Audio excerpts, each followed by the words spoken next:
Nonii, mõte on teha siis linnainimestele väike tutorial, kuidas koorida kartulit. Esmalt me lähme põllule, meil on abivahendid, see hark ja ämber. Ämber muidugi musta värvi, see on kõige parem ämber, see ei ole Bauhofist. Järgmisena tuleb valida sobiv põld, kus oleks varajast kartulit. Näed, siin ongi meil üks päris hea põld.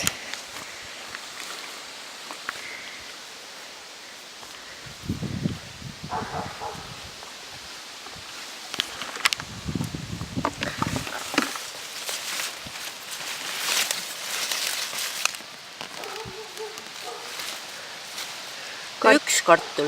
Kartulit tuleb hoolikalt maa seest välja võtta, sest see väga palju mõjutab seda koorimisprotsessi.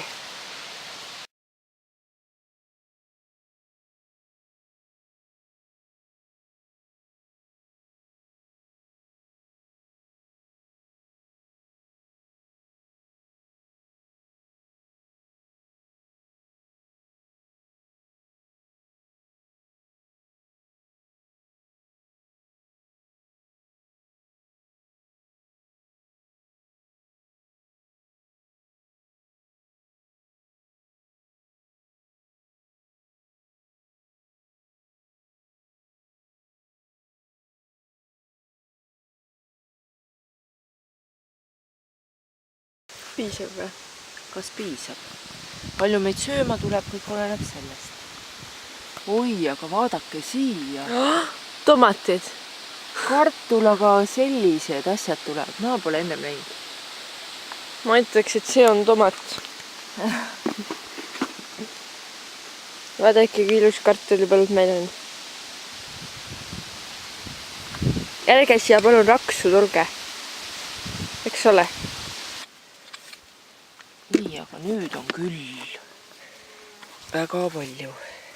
Me unustasime porgandid maha, aga näed, meil on siin ka armastuse ja hoolega kasvatatud porgandid.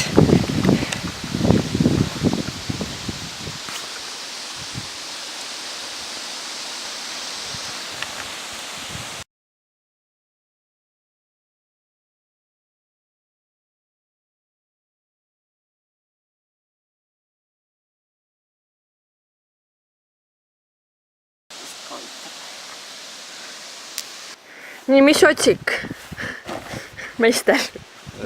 Siin on tegu taas Kärkeri pesuriga, aga võib täiesti vabalt olla ka mõni Bauhofi odav pann. Ei või! Põhiline, et ta surve välja annaks. Aga esmatähtis on ikkagi see, et nagu kartul oleks nagu ostetud oma põllult, oma naise käest, sest sa tead, kus ta on siis nagu kasvatatud, et ei ole kuskil keemiakombinaadi läheduses. Vitsimise vältimiseks, kes need ei tea, et võib midagi ette panna, et ei pea ise nagu kogu vett ovaga saama. Surve on selline nagu on.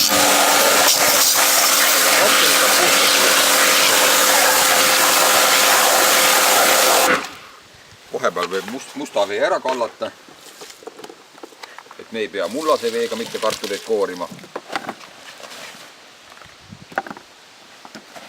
Ja nii see lähebki.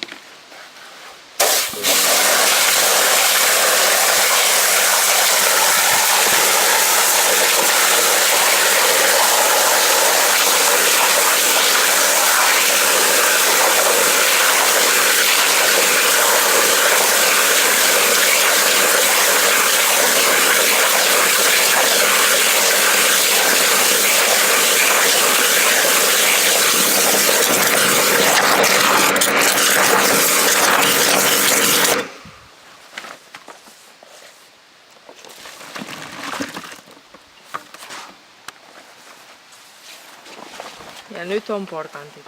Väike nagu üle pesu veel, natuke madalama surve.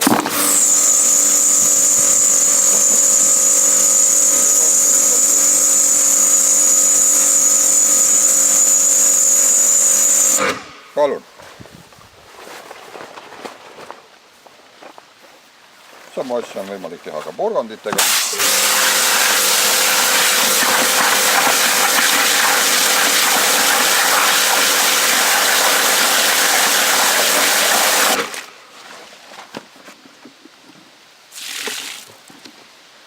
nii lihtne see oligi.